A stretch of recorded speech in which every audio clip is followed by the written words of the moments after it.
وعليكم ورحمة الله وبركاته. أنا راجعة بقى أعمل لكم إيه الملوخية الناشفة. بصراحة أنا أول مرة في حياتي أعملها، بس هعمل إيه؟ لقيت ابني جابها لي، فقلت بقى إيه، قعدت أدور على النت ما لقيتش طريقة سهلة أفهمها. فمرات ابني بقى إيه، ربنا يخليها يا رب، يا شاطرة في كل حاجة، فقالت لي على طريقة الملوخية الناشفة. الملوخية بيجي شكلها كده، بس هي يعني بيجي شكلها بالشكل ده كده أهو.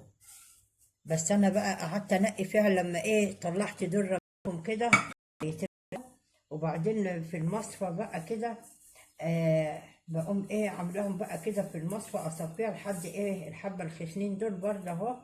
هيتربوا مع دي كده، هيتفضلوا الحبه دول. هقوم بقى برضه ايه عشان يبقى ناعمه قوي، هضربهم ضربه في الكبه كده وهرجع لكم تاني. ورجعت تاني اهي الملوخيه اهي بعد ما اتصفت ونعمت قوي كده، اهي الملوخيه الناشفه نعمت قوي قوي كده، بقت عامله زي الدقيق. هنحط لها بقى ايه شوربه، بس انا بحب اصفي الشوربه عشان بيبقى فيها توابل. ودي اللي انت ضربتيها في ضربتها بقى في الخلاط، في الكبه او الخلاط. فهنحط لها بقى حبه شوربه ايه صغيره كده، وايه وهنقلبها كده لحد ما تبقى معانا زي العجينه. هقلبها كده لحد ما تبقى معانا زي العجينه. لسه محتاجه شوربه تاني، هحط لها شوربه تاني.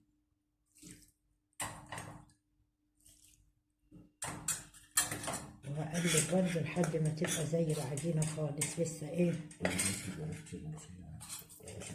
أنا ضربتها بقى في الخلاط وعملتها بالمصفى وصفيتها عشان لازم تنعم خالص زي ما انتوا شايفين كده.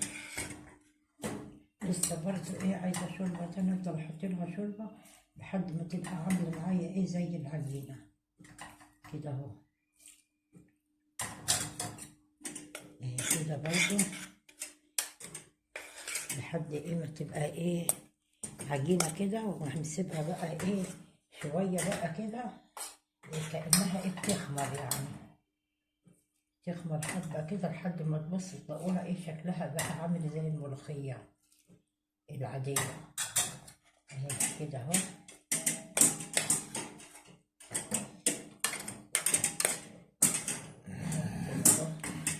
هي لها مراتين بتقول حلوة جميلة قوي، بس هي بقى كانت جايباها اللي هي ايه بتبقى ناعمة، لكن انا بقى ابني جايبها لي خشنة، فهي الخشنة دي اللي بتبقى متعبة شوية.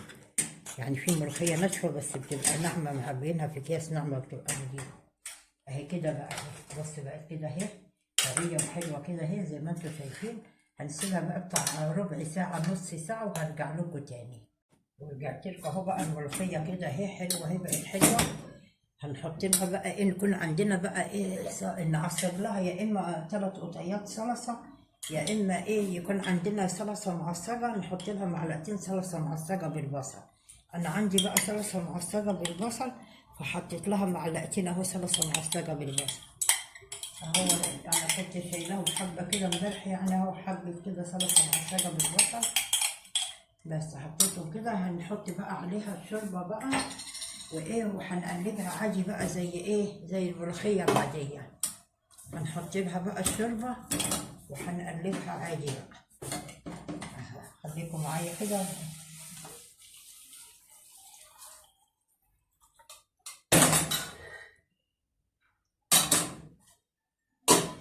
هقلبها بقى عادي كده بالصلصة المعصرة.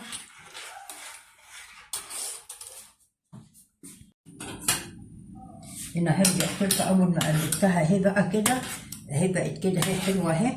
هعمل لها بقى التعصيجه عادي زي اي ملوخيه بقى. هنحط لها اهي سمنه او زيت، او نحط سمنه على زيت. هنقلبها بقى زي اي ملوخيه. بقت اهي سمكها حلوه قوي كده اهي جميله كده، بقت حلوه قوي اهي.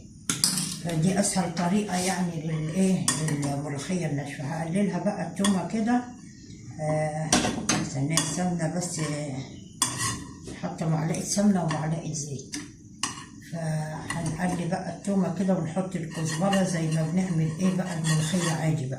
هي كده بقت حلوة هي، أول ما غليت طفيت عليها بقت حلوة هي أوي وسايبة وبقت جميلة هي أوي. دي أسهل طريقة للملوخية الناشفة، أنا أول مرة أعملها، بس ايه يعني طلعت معايا هي حلوة على طول كده. يعني لو أي حد بيعملها اللي حابب الملوخية التانية برضه حلوة. الملوخية هقلبها بقى التومة وأقوم صفصفها عليها، ونحط الكزبرة ونعمل بقى كده يعني زي طريقة الملوخية العادية كده، وصلنا بقى للطريقة العادية بس كده بقت كويسة يعني، عملت حلوة هي كده وجميلة اهي. هقلبها بقى دي وأحطها عليها وتبقى دي آخر خطوة بقى في الملوخية الناشفة. أنا أول مرة أعملها بس شكلها هتطلع حلوة واخد كويس فمش قادرة أدوقها. هنحط لها بقى ممكن يا مقطع فراخ يا إما في بهارات بتبقى بتاعت ملوخية، فأنا هحط لها برضه معلقة من التوابل اللي هي بتاعت الملوخية. هحط لها معلقة بقى من التوابل دي اللي بنجيبها بتاعت الملوخية، بتديها طعم حلو قوي،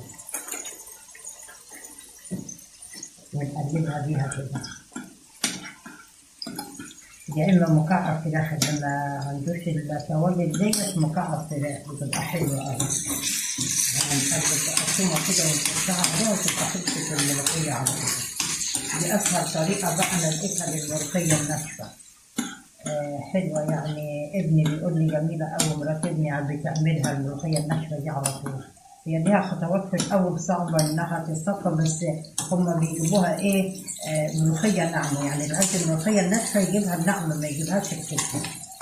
فإحنا عشان ما يعرفش جابها ملقاش ملوخية من التانية، جاب بقى اللي هي الخشنة، فالخشنة دي بتبقى صعبة، بتحتاج تصفية وصعبة يعني تعملها. لكن لو ناعمة ملوخية ناشفة ناعمة هتتعمل معاكوا على طول، هتبقى سهلة أوي، مش هتاخد الخطوات دي كلها.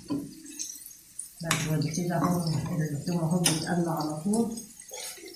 هحط له بقى الكزبرة ونقوم حاطينها عليه بقى اهي كده الكزبرة اهي، وكده بقى نحط بقى التوم عليه وتبقى خلصت الملوخية الناشفة على كده اهي كده.